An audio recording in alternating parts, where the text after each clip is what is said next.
Ақырын жүріп анықпас, еңбегін кетпес далаға, ұстаздық еткен жалықпас, үйретуден балаға. Саламатсыңдар ма балалар? Бізде математика сабағы. Бүгінгі тақырыбымыз шамаларды қосу және азайту. Менің ұстазым. Сабақтың мақсаты: сіздер шамалардың мәнін салыстыруды үйренесіздер. Жүздіктерді ауызша қосуды және азайтуды орындайсыздар. Балалар, мынау диаграммаға қарап, әр сыныптағы ұлдар мен қыздардың санын оқиықшы. Екінші Б сыныбында неше ұл, неше қыз бар? Екінші А сыныбында неше ұл, неше қыз бар? Екінші Ә сыныбында неше ұл, неше қыз бар? Танысып алсақ, екінші А сыныбында неше оқушы бар екен? Барлығы. Дұрыс айтасыңдар, 20 оқушы бар. Екінші Ә сыныбында ше? Дұрыс айтасыңдар, 23 оқушы бар екен. Екінші Б сыныбында тамаша 26 оқушы бар екен. Енді екінші А сыныбында ұлдарға қарағанда қыздардың нешеуі артық? Бұл жерде балалар біз артық десек те, дұрыс айтасыңдар, 12-ден 8-ді азайтамыз. Екінші Ә сыныбында қыздардың нешеуі артық?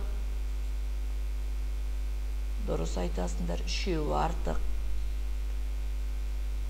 Ал екінші Б сыныбында қыздар артық па, ұлдар артық па? Олай болса сұрақты қалай қоямыз? Қыздардың ұлдардан нешеуі кем? Дұрыс айтасыңдар, 2-еуі кем.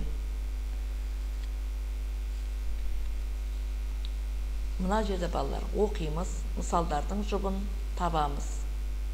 4 центнер шамаларда, бұл жерде сендерге мысалдар шамалар түрінде берілген екен.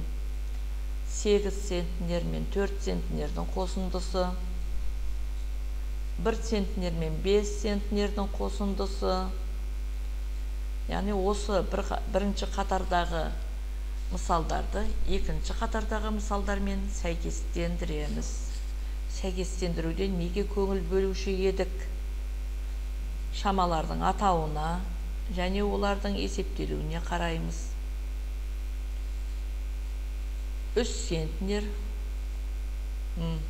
Дұрыс. Өте тамаша. Өте тамаша есептелді. Бұны балалар дәптерге орындап жазып аламыз. Дәптермен жұмыс жасаймыз. Өрнектердің мәнін табамыз. Оқылуына назар аударамыз. 100-ден азайтамыз. 60 пен 20-ның қосындысын. Бұл жерде амалдар неше амалмен берілген? Оғанда назар аударамыз.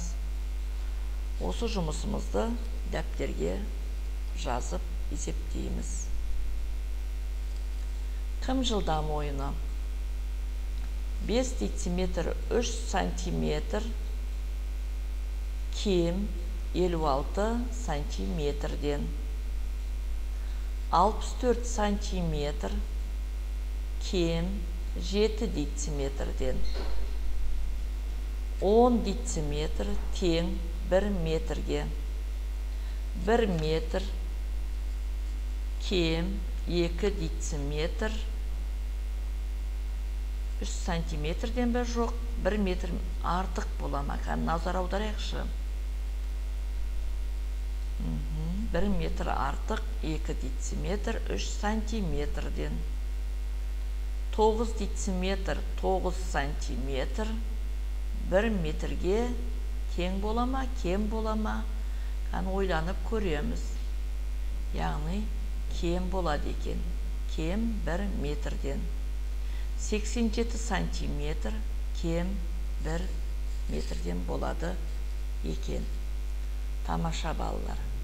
Дәптерімізге мұқият шамалардың есептеу жолын еске түсіре отырып орындайтын боламыз. Міне текст жұмыстарыңды тексерсеңдер болады.